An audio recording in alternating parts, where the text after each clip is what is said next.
For Valentina Hastings, a woman whose name was synonymous with unimaginable wealth, every object had a price. From skyscrapers on Park Avenue to private jets, her world was a catalog of acquisitions. But in the quiet elegance of New York City's most exclusive restaurant, her eyes fell upon a simple silver locket worn by a waitress struggling to make ends meet. In that instant, the billionaire's carefully constructed empire of steel and glass crumbled, replaced by a torrent of tears, and a memory she had buried for 50 years. What was it about this trinket that could shatter the composure of one of the most powerful women in the world? The answer would reveal a story of lost love, forced sacrifice, and a secret that money could never buy. Valentina moved through the world with a quiet, practiced authority. At 82, her posture was impeccable. Her silver hair was coiffed in a perfect bun, and her eyes, the color of a stormy sea, missed no detail. Tonight, she was dining at the Sovereign, the most exclusive restaurant in Manhattan, a place where the tasting menu cost more than most city residents' monthly rent. It was a Tuesday, a day of no particular significance, which was precisely why she was there. Anniversaries and birthdays were too painful, filled with the ghosts of a life unlived. Tuesdays were blessedly empty. Her companion was her son, Sebastian Hastings, the CEO of Hastings Enterprises, the global tech empire her late husband Richard had built. Sebastian was sharp, ambitious, and wore a suit tailored with surgical precision. He spoke of quarterly earnings and market acquisitions, his words a familiar, monotonous drone that Valentina had long ago learned to ignore. "Mother, are you listening to me?" Sebastian asked, a hint of impatience in his voice. "The board is pushing for the Irisphere acquisition. It's a multi-billion-dollar play."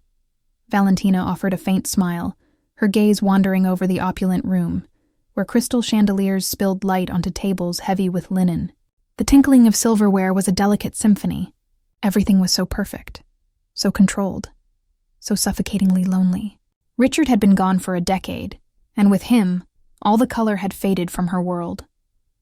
Now, her life was a gilded cage, beautiful from the outside, but cold and empty within. A young waitress approached their table to refill their water glasses. She moved with a quiet efficiency that spoke of exhaustion. Her uniform was pristine, but showed the faintest signs of wear at the cuffs. Her hair, a simple brown ponytail, was slightly askew as if she'd been rushing. She was unremarkable in every way. Just another face in the endless parade of service staff that populated Valentina's life. "Do you need anything else, Mr. Hastings?" "Mrs. Hastings?" the waitress asked, her voice soft but clear. Sebastian dismissed her with a wave of his hand, already engrossed in his phone. But Valentina's eyes weren't on the waitress's face. They were fixed on her neck. Peeking out from the collar of her uniform was a silver chain. It was thin and delicate, the kind of thing a young girl might wear. But it was the pendant that made Valentina's breath catch in her throat. It was a star-shaped locket, its silver slightly tarnished with age. At its very center, where the star's rays converged, was a tiny deep blue sapphire, no bigger than a pinhead. Time stopped. The restaurant's murmur faded to a dull roar in Valentina's ears. Her heart began to hammer against her ribs, a frantic, painful rhythm. It couldn't be. After all these years, it simply couldn't be. There were millions of lockets in the world, but not like this one. This one was unique. She knew every groove, every imperfection in the hand-etched rays. She knew the feel of its cool metal against her skin. She had designed it. "Mother, what is it?" "You look pale," Sebastian said, finally looking up from his screen. Valentina didn't hear him. Her vision narrowed, focusing solely on the locket. A flood of memories, locked away for half a century, broke free. A summer of stolen glances, the smell of oil paints and turpentine, the weight of a forbidden love, and the gut-wrenching pain of a choice she was forced to make. The waitress, sensing the older woman's intense stare, shifted uncomfortably. She tucked the locket deeper into her collar, a subconscious, protective gesture. But it was too late. Valentina had seen it. A sound escaped her lips, a choked, agonizing sob that was utterly foreign in the refined atmosphere of the Sovereign. Her manicured hand flew to her mouth, her eyes wide with a mixture of disbelief and a deep, visceral grief. Hot, unstoppable tears streamed down her perfectly powdered cheeks. carving pathways through the mask of composure she had worn for decades. "That locket," she whispered, her voice trembling, her finger pointing with a shaky hand. Where did you get that locket?" The entire restaurant seemed to fall silent. Sebastian stared, stunned at his mother's unprecedented emotional collapse. The young waitress, whose name tag read Sophia, looked from the weeping billionaire to the locket at her neck, her face a canvas of confusion and alarm. Valentina Hastings, the matriarch of a financial dynasty, a woman who had faced hostile takeovers and buried a husband without shedding a public tear, was weeping, not with quiet dignity but with the raw, heartbreaking anguish of a long-lost hope that had just impossibly reappeared. But what happened next was even more shocking. The scene at Table 7 sent a ripple of consternation through the sovereign. The maitre d', a man named Carlos who prided himself on orchestrating perfect evenings, hurried over, his face a mask of professional concern. "Is everything all right, Mrs. Hastings?" he asked, his voice a low, reassuring murmur. Sebastian, recovering from his shock, quickly took control. "My mother is just feeling unwell. A momentary spell. We'll be fine." He shot a sharp, dismissive glance at the waitress. "Sophia, you can go." But Valentina's hand shot forward, her grip surprisingly strong as she latched onto Sophia's arm. "No, don't go. Please," she pleaded, her voice thick with tears. "That locket. I must know about it." Sophia stood frozen, a deer in the headlights. The attention of the entire room was on her. She was acutely aware of her worn shoes, the ink stain on her apron, and the vast, unbridgeable gulf between her world and that of the woman gripping her arm. It was my mother's," Sophia stammered, her voice barely a whisper. "She gave it to me." "Your mother?" Valentina's eyes scanned Sophia's face, searching for a resemblance, a clue, anything. "What is her name? Where is she?" Sebastian intervened, his tone firm. "Mother, this is not the time or the place. You are making a scene." He pried his mother's fingers from Sophia's arm and addressed the young woman. "My apologies. My mother is tired. She mistook your necklace for something else." He pulled out a thick money clip. "For your trouble." He tried to press several $100 bills into her hand. Sophia recoiled as if the money were hot. "No, thank you, sir. It's okay." Her eyes darted back to Valentina, who was now weeping silently, her shoulders shaking. There was a genuine, raw pain in the older woman's eyes that transcended their different stations in life. It was the pain of a human heart breaking. "Please," Valentina said again, her voice regaining a shred of its usual command, though it was frayed with emotion. "I will pay you for it." "Name your price." 10,000? 20,000? Sophia's eyes widened. $20,000 was more than she made in a year. It was enough to cover her own mother's mounting medical bills, to fix the leaking roof in their tiny apartment, to breathe for the first time in years. A wave of temptation washed over her, so powerful it made her dizzy. Could she solve so many problems with that money? She instinctively gripped the locket. It was cool against her warm skin, a familiar weight she had known all her life. It was the only thing she had of her mother that felt truly hers. Her mother, Carmen, was sick, her memory fading in and out like a faulty radio signal. But when she was lucid, she would sometimes touch the locket and smile. "That's your story," she would whisper, her voice frail. "It's all in there. It will keep you safe." Sophia didn't know what story it held. Her mother's past was a collection of fragmented, half-remembered tales. She didn't know who her father was or where her mother had come from before arriving in New York with a baby and a single suitcase. The locket was her only tangible link to that mystery, to her own identity. To sell it would be like selling a piece of her soul. "I'm sorry." "Mrs. Hastings," Sophia said, her voice finding surprising strength. "I can't sell it." "It's not for sale." Sebastian snorted in disbelief. "Don't be ridiculous. It's a piece of silver. I will write you a check for $50,000 right now. You can quit this job tonight." The offer hung in the air, glittering and seductive.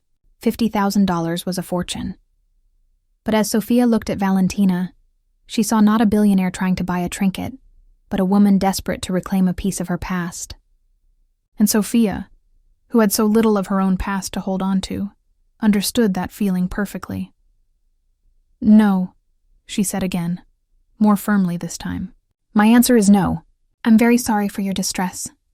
She gave a slight, formal bow. If you'll excuse me, I need to get back to my work.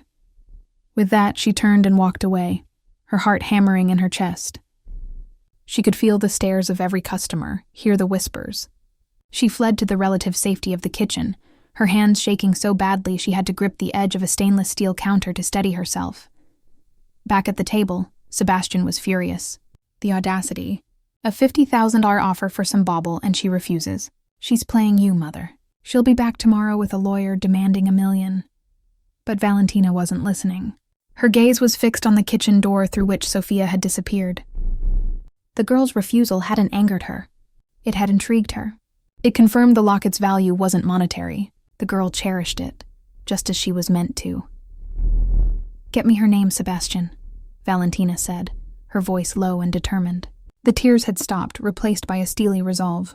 Her full name, her address, everything you can find out about her. What are you going to do? Sebastian asked, bewildered. Valentina blotted her eyes with a linen napkin, her composure slowly returning like armor being reassembled piece by piece. If she won't sell a memory, she said, her voice dangerously quiet, then I will have to buy her story. And that was only the beginning of a revelation that would change everything. The next morning, the sterile quiet of Valentina Hastings's Park Avenue penthouse was broken by the arrival of a man named David Moreno. Moreno was a private investigator, a man whose nondescript appearance concealed a formidable talent for unearthing secrets. He was discreet, efficient, and expensive, the best in the business. Valentina, dressed in a silk morning robe, sat across from him in her vast, sun-drenched living room, which offered a panoramic view of Central Park. The emotional storm of the previous night had passed, leaving behind an eerie calm and a singular, obsessive focus. I want to know everything about her, Valentina stated, her voice devoid of its earlier fragility. Sophia Morales. Works at the Sovereign. Find out where she lives, who her family is, what her circumstances are. Be thorough, but be invisible. I don't want her to know she's being watched. Understood. Mrs. Hastings? Moreno said, taking a few notes in a small, leather-bound book. Sebastian, who had been listening from the doorway, entered the room. This is absurd, Mother. You're paying a man thousands of dollars to investigate a waitress. If you want the necklace, our legal team can draft an offer she can't refuse, or we can find its provenance, claim it as a stolen family artifact. It wasn't stolen, Valentina snapped, her gaze sharp. And this isn't about the locket anymore. It's about the girl. There was something in her eyes, Sebastian. A resilience. And she refused your money. That's not the behavior of a common opportunist. It's the behavior of a smart opportunist, Sebastian countered. She knows she has you hooked. She's holding out for a bigger offer. Valentina fell silent, her gaze drifting to a small, dust-free bookshelf in the corner of the room. It was out of place among the modern art and designer furniture. It held old, leather-bound volumes of poetry and several worn books on art history. Sebastian never paid it any attention, but for Valentina, that corner was a sanctuary. As Moreno gathered his instructions and departed, Valentina walked to the bookshelf. Her fingers traced the spine of a book titled The Renaissance of Light. She pulled it from the shelf. Tucked inside was a faded black and white photograph, its edges softened by time. It showed a much younger Valentina, her hair long and loose, her smile radiant and carefree. Her arm was linked with that of a young man with intense dark eyes and a paint-splattered shirt. He was handsome, with a wild energy that seemed to leap from the photograph. His name was Alejandro Vega. The locket had not been a gift from her late husband, Richard. Richard had given her diamonds, emeralds, entire real estate portfolios. He had given her a life of unimaginable luxury and security. But he had never given her the locket. The locket was from Alejandro. He had been a painter, a brilliant, penniless artist living in a tiny studio in the East Village. Valentina, then a young woman from a suffocatingly strict, old-money family, had met him during a rebellious visit to a local art gallery. Their love affair was a whirlwind, secret, passionate, and doomed from the start. Her parents would never have approved a union so far beneath her station. Alejandro had crafted the locket himself, melting down his grandfather's silver cufflinks. He had hammered and shaped the metal, etching the star pattern with his own tools. The tiny sapphire, he'd told her, he had traded for a painting. "It's the color of your eyes when you look at my art," he had said, his voice full of a sincerity that Richard, for all his power, could never muster. Their love had a consequence. A baby. A daughter. The memory still had the power to steal her breath. Her parents had been furious. Their disappointment was a cold, crushing weight. They had orchestrated everything. She was sent to a private clinic in a remote part of the country. Alejandro was threatened, paid off, and told to disappear from her life forever. He had tried to fight, but he was no match for her family's power and influence. Valentina was allowed to hold her baby just once. A beautiful, perfect little girl. Before the agency took her away, Valentina pressed the star locket into the baby's swaddling clothes. A desperate, silent promise that one day she would find her. She had named her Carmen, but her parents had covered their tracks too well. The adoption was sealed, anonymous. By the time Valentina was free from her family's control, married to the suitable and powerful Richard Hastings, who offered a respectable escape, all trails to her daughter had gone cold. She had hired investigators over the years, but they found nothing. Eventually, the grief settled into a dull, constant ache, a ghost she learned to live with, until last night. Seeing that locket had ripped the 50-year-old wound wide open. It could be a coincidence. A replica, no. She knew in her bones it was the same one, which meant that the waitress, Sophia Morales, was somehow connected to her lost Carmen. The intercom buzzed, pulling her from her reverie. "Mrs. Hastings, Mr. Moreno is on the line. He says he has preliminary information of interest." Valentina's hand trembled as she picked up the phone. "Yes, Mrs. Hastings." Moreno's voice was professional and clipped. "Sophia Morales lives at 14B Orchard Street in Washington Heights. She is the sole caregiver for her mother, Carmen Morales. I'm digging into Carmen now, but the interesting part is the finances. They are in significant medical debt.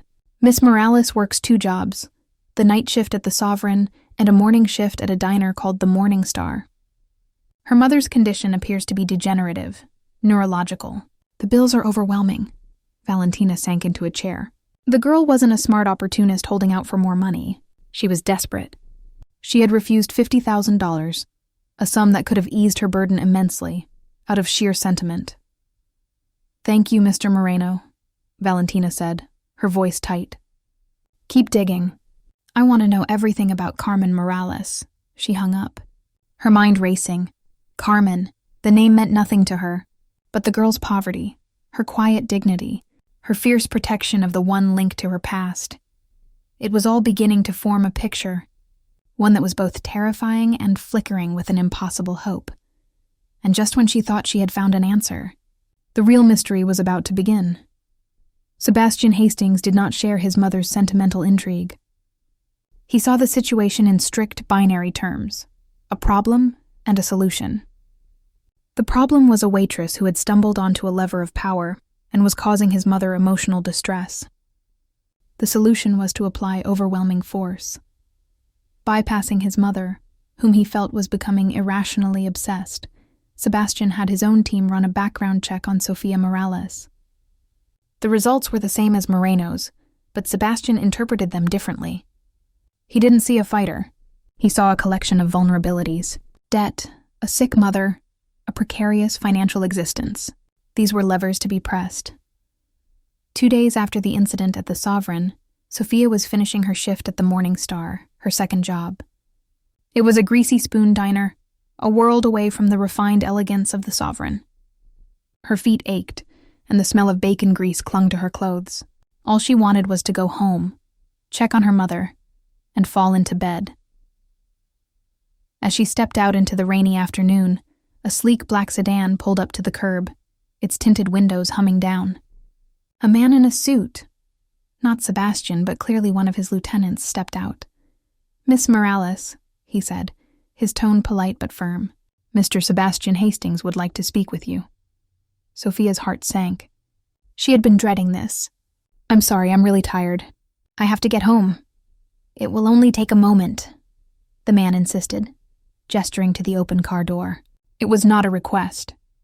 Reluctantly, Sophia slid into the plush leather interior. Sebastian Hastings sat across from her, his laptop open, his face illuminated by the screen's glow. He didn't look up for a full minute, a deliberate power play that made Sophia feel small and insignificant.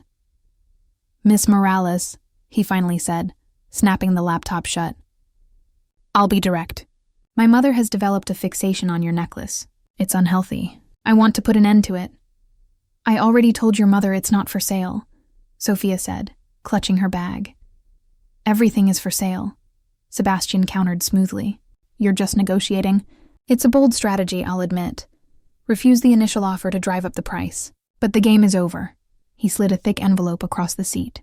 "Inside is a check for $75,000 and a non-disclosure agreement. You sign the paper, you give us the locket, and you never contact my mother or any member of my family again.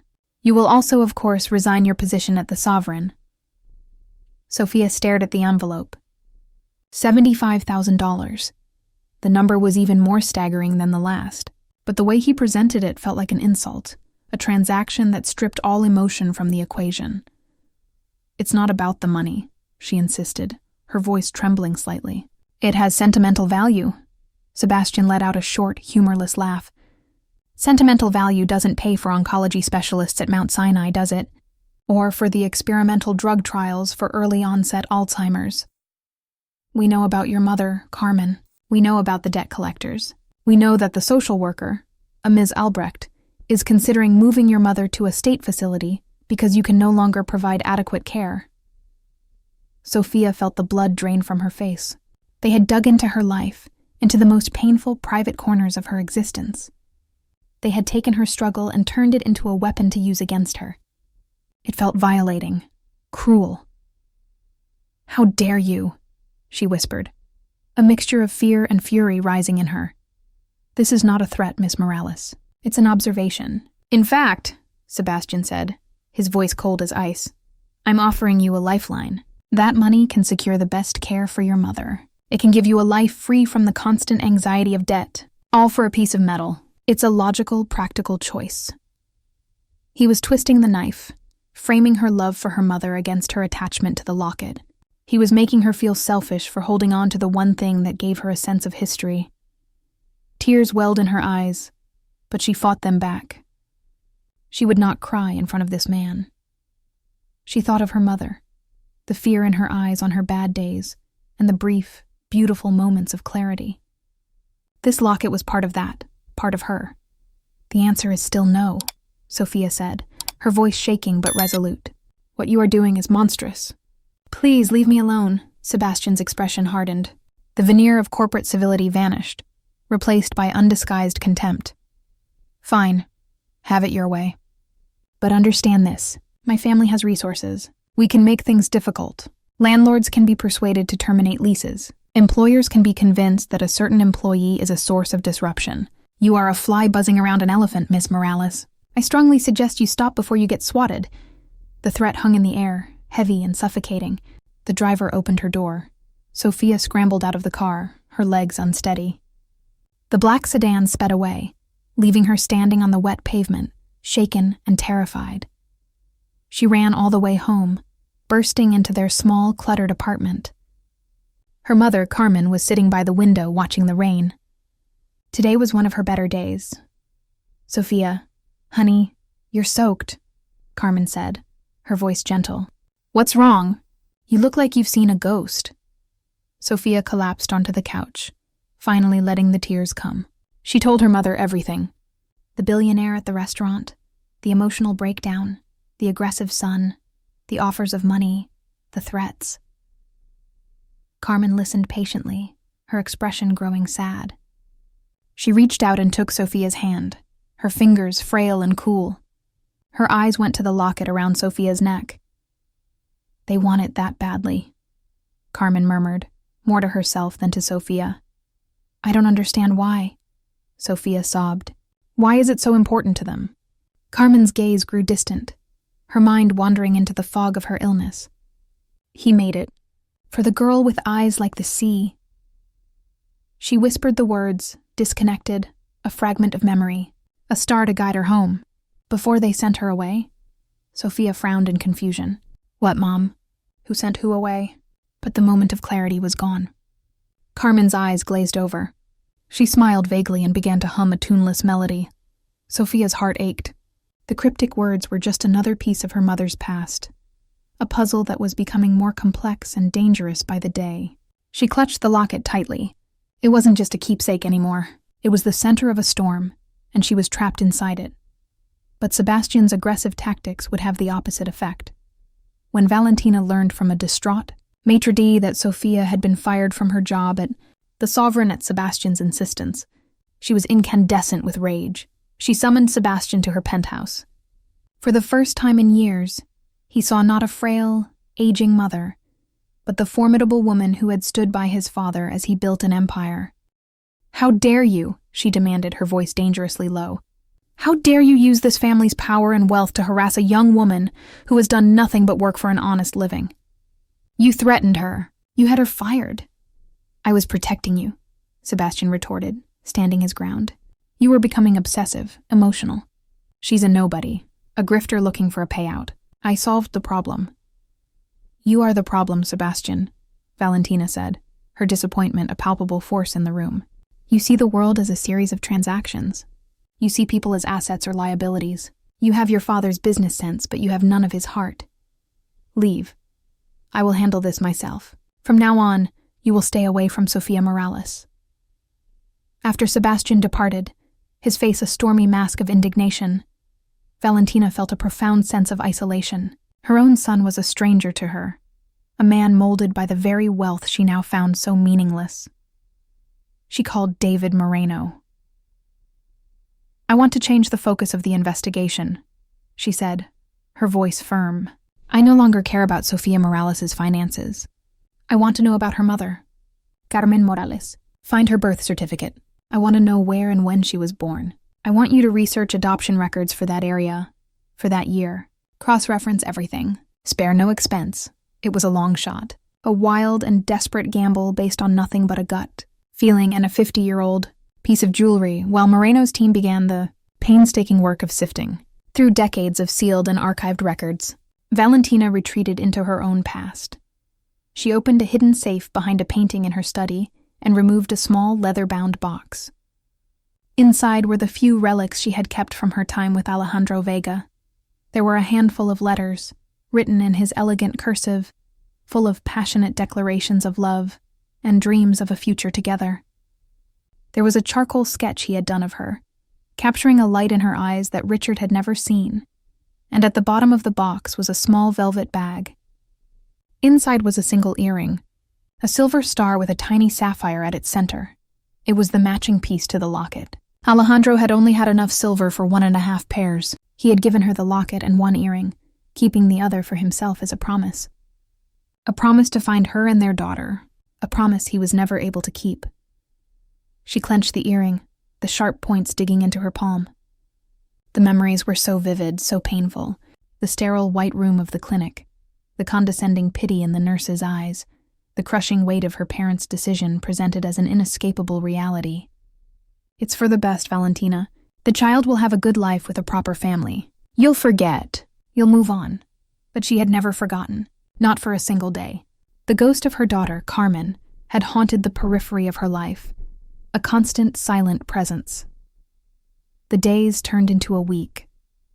Valentina barely ate, her mind consumed by the past and the desperate hope for the future. Then the call came. Mrs. Hastings. David Moreno's voice was different. The professional detachment was gone, replaced by something that sounded like awe. "We found it. It took leveraging every contact I have and a court order from a very friendly judge, but we unsealed the records." Valentina held her breath, her knuckles white as she gripped the phone. Carmen Morales was born on October 12, 1973, at the St. Jude's Home for Unwed Mothers in Monroe County, upstate, Moreno said. She was placed for adoption 1 day later. Her birth mother is listed on the original sealed certificate. He paused. The name on the certificate is Valentina Margaret Chadwick. Chadwick. It was her maiden name, the world tilted on its axis. The air rushed out of Valentina's lungs. It was true. It wasn't a coincidence. It wasn't a delusion. It was real. Carmen Morales was her lost Carmen. The waitress, The quiet, resilient young woman named Sophia was her granddaughter. Mrs. Hastings? Are you still there? Moreno's voice was filled with concern. Yes, she whispered, tears blurring the panoramic view from her window into a smear of blue and gray. Yes, I'm here. A lifetime of grief and longing crested inside her, not as a wave of sorrow, but as an impossible, earth-shaking tidal wave of joy. She had found her. After 50 years of searching, a waitress in a restaurant had unknowingly brought her daughter back to her. There's more, Moreno said gently. I looked into Carmen's adoptive parents. They were a kind, working-class couple. They passed away when Carmen was a teenager. She's had a difficult life, and there's no record of Sophia's father. The birth certificate lists him as unknown.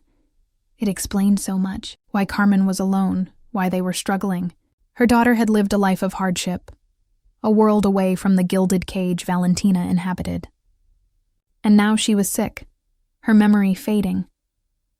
The fierce, protective, motherly instinct she had been forced to suppress for 50 years roared to life.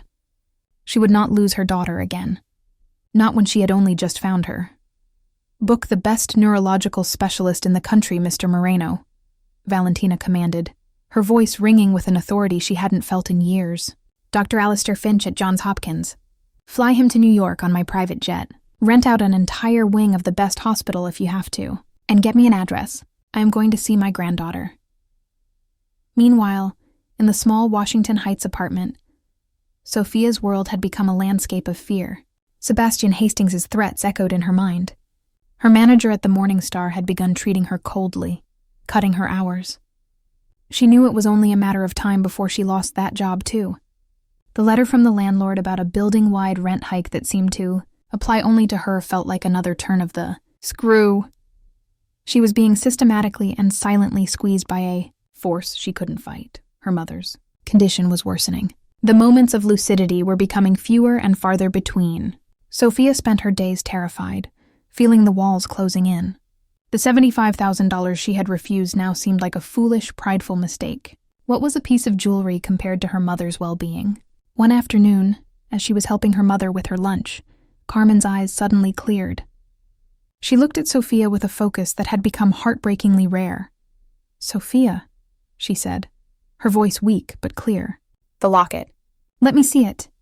Startled, Sophia took it off and placed it in her mother's palm. Carmen's frail fingers traced the star pattern, just as Valentina's had in her memories. "My mother gave me this, not the woman who raised me. My real mother.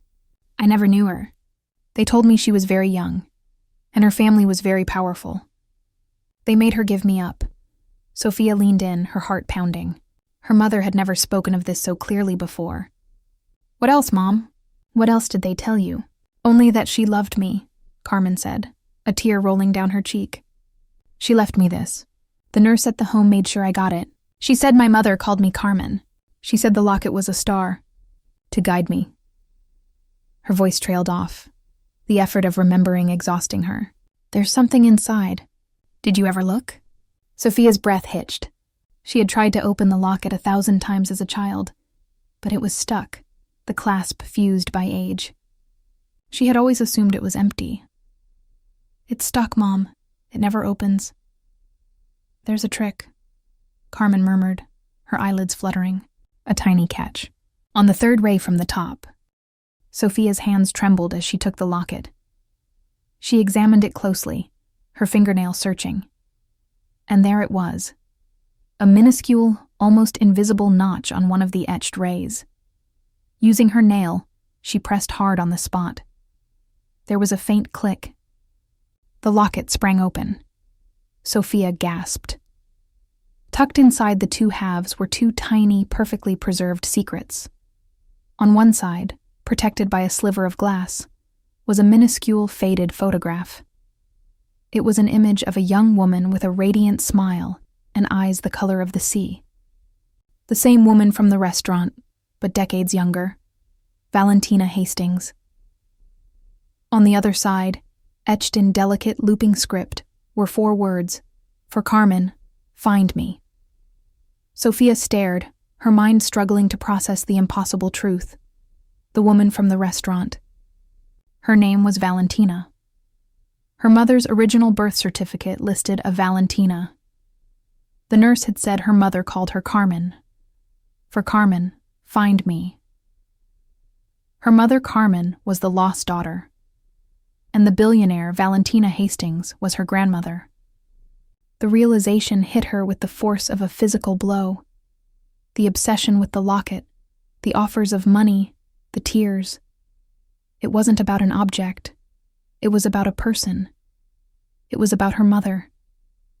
Just as this earth-shattering truth was settling in, there was a soft knock on the apartment door. Sophia's first instinct was fear. It was Sebastian Hastings's men, coming to evict them. She opened the door warily. Standing in the dim hallway of her apartment building was Valentina Hastings. She was not the imperious matriarch from the restaurant. She was dressed simply in a cashmere sweater and slacks. Her face was pale, her eyes filled with a nervous, hopeful vulnerability. She was alone. "Sophia," Valentina said, her voice soft. "May I please come in?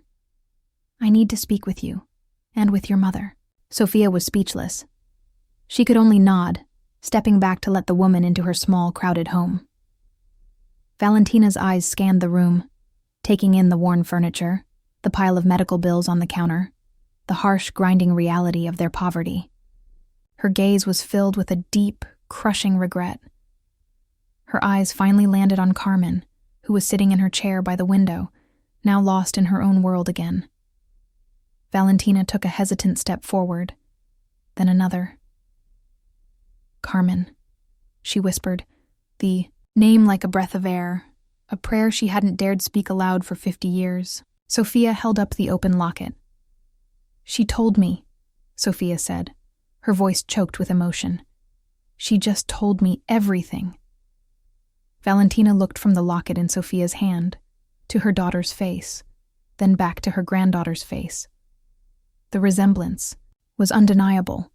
The same set of the jaw, the same strength in the eyes. The tears streamed down Valentina's face once more. But this time, they were not tears of grief. They were tears of homecoming. "I found you," Valentina breathed, her voice breaking. "Oh, my dear child, after all this time, I've finally found you." She reached out, not for the locket, but for Sophia's hand. Her touch was gentle and warm. The gulf between the billionaire and the waitress vanished, erased by a truth that had been hidden in a silver star for half a century. But just as this family was about to be reunited, a dark force was approaching to tear it all apart. The air in the small apartment was thick with the weight of 50 years. It was a sacred space, a bubble in time where the past and present had finally converged. Valentina knelt beside Carmen's chair. Her manicured fingers, which had signed billion-dollar contracts, now trembled as they gently stroked the hair of the daughter she had only held in her memory. She whispered the name Carmen, a soft, rhythmic chant, as if the sound itself could bridge the chasm of their lost decades. For a fleeting moment, Carmen's clouded eyes seemed to focus on her, and she leaned into the touch, a deep, instinctual comfort overriding the fog of her illness. Sophia stood a few feet away, the open locket still warm in her hand. The world had tilted, its colors shifting into new, unrecognizable hues. She was no longer just Sophia Morales, the perpetually exhausted waitress swimming against a tide of debt. She was Sophia, the granddaughter of Valentina Hastings, the living link between a painful, secret past and a future she couldn't begin to comprehend. The revelation was a dizzying mix of shock, relief, and a bone-deep sadness for the life her mother could have had. She watched the two women, a tableau of reunion so raw and powerful it felt like a dream, and her own tears began to fall silently. This fragile, sacred moment was shattered by a sound from the hallway. Heavy, determined footsteps, followed by a sharp authoritarian knock on the door that was less a tap and more a demand. Sophia flinched, her fear of Sebastian Hastings and his shadowy influence rushing back. Before she could move, the door was shoved open with enough force to make it bang against the wall. Sebastian Hastings stood in the doorway, his face a mask of cold, controlled fury, He was flanked by two broad-shouldered men in impeccably tailored dark suits, their presence instantly sucking the warmth from the room. They were not bodyguards. They were instruments of power, men who solved problems with quiet, unblinking efficiency. Sebastian's eyes swept the scene, his gaze dripping with contempt. He noted his mother, kneeling on the floor of this squalid apartment, the sick woman in the chair, and Sophia, whom he saw as the architect of this entire charade. I knew it. He spat the word, cutting through the quiet room. He advanced, his expensive leather shoes scuffing on the worn linoleum. I knew you were a predator. It's a masterful performance. I'll give you that.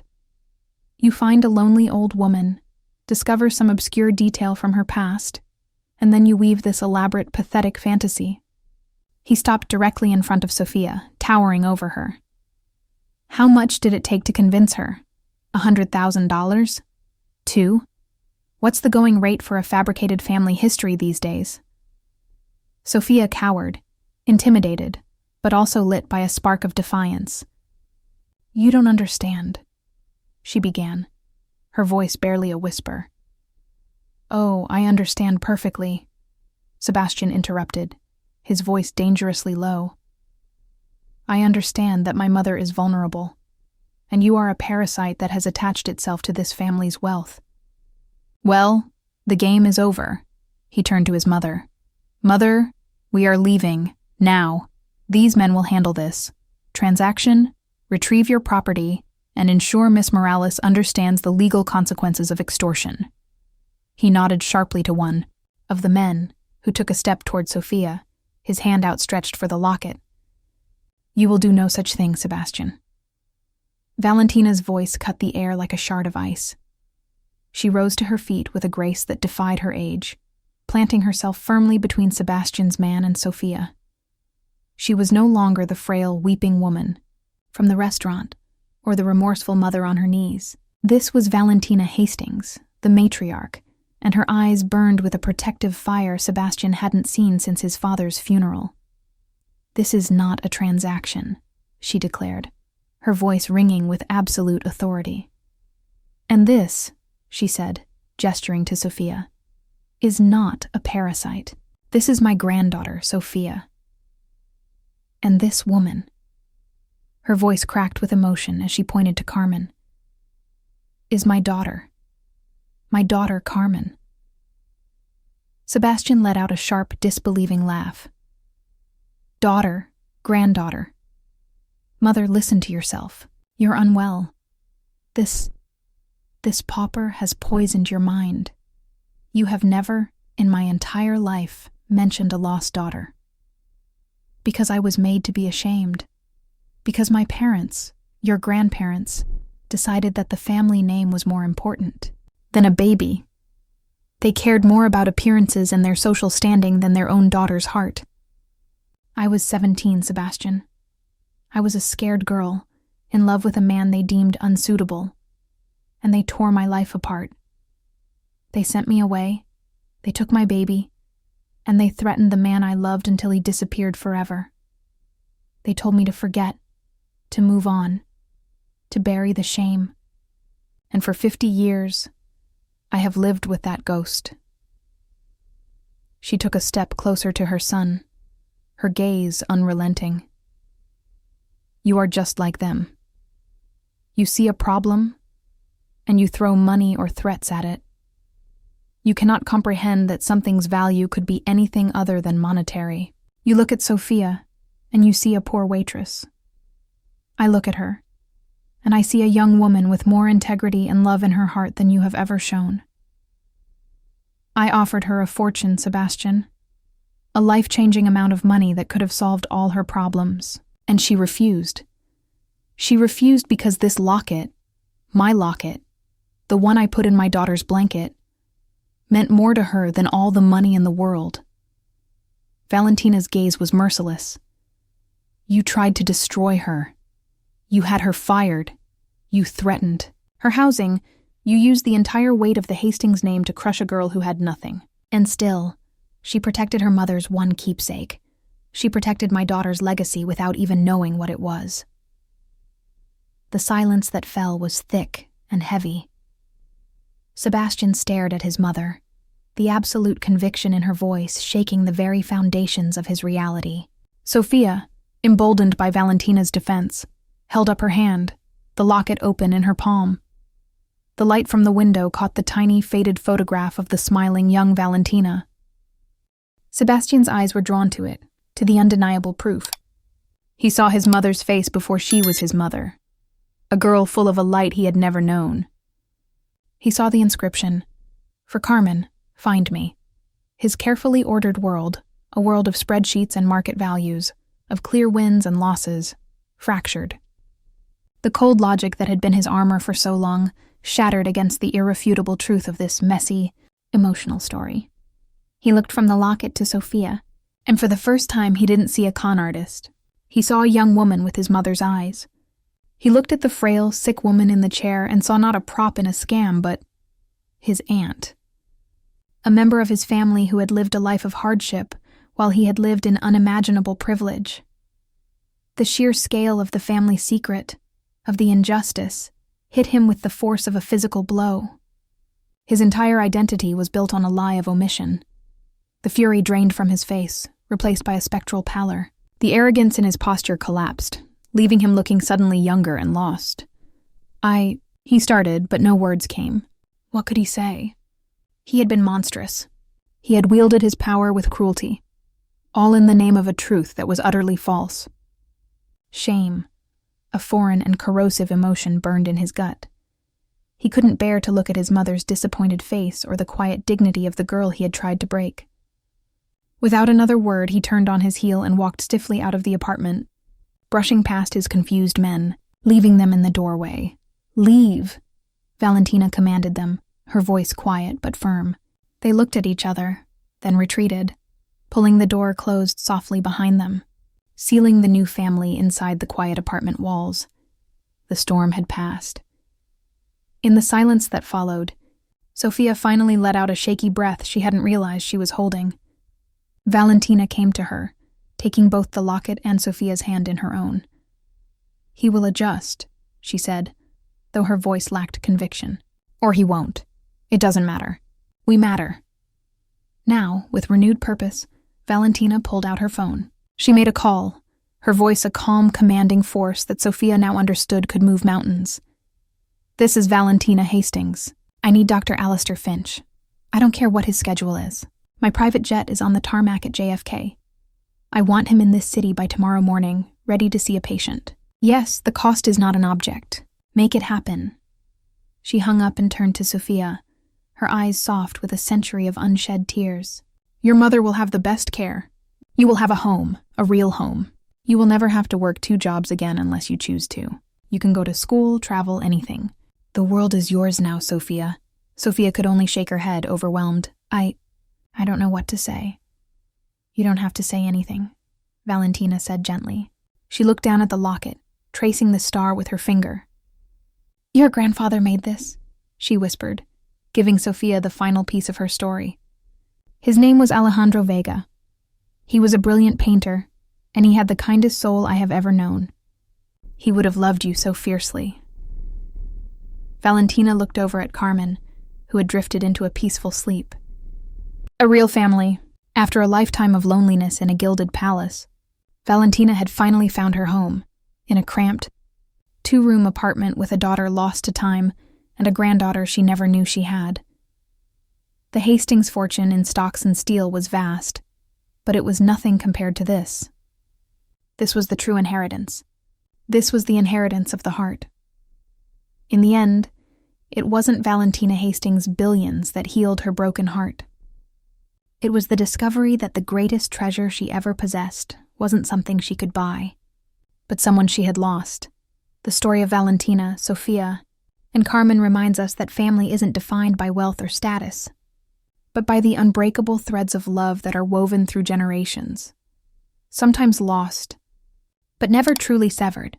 Sophia's simple locket, worthless at a pawn shop, proved to be priceless, for it held the key to unlocking a 50-year-old secret and reuniting a family torn apart by circumstance. It's a powerful testament to the idea that our true legacy lies in the connections we forge and the love we refuse to forget.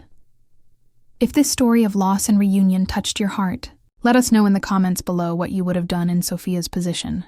Don't forget to like this video and share it with someone who appreciates a story about the enduring power of family. And most importantly, subscribe to our channel for more real-life dramas that will move you, inspire you, and remind you of the extraordinary stories hidden within ordinary lives.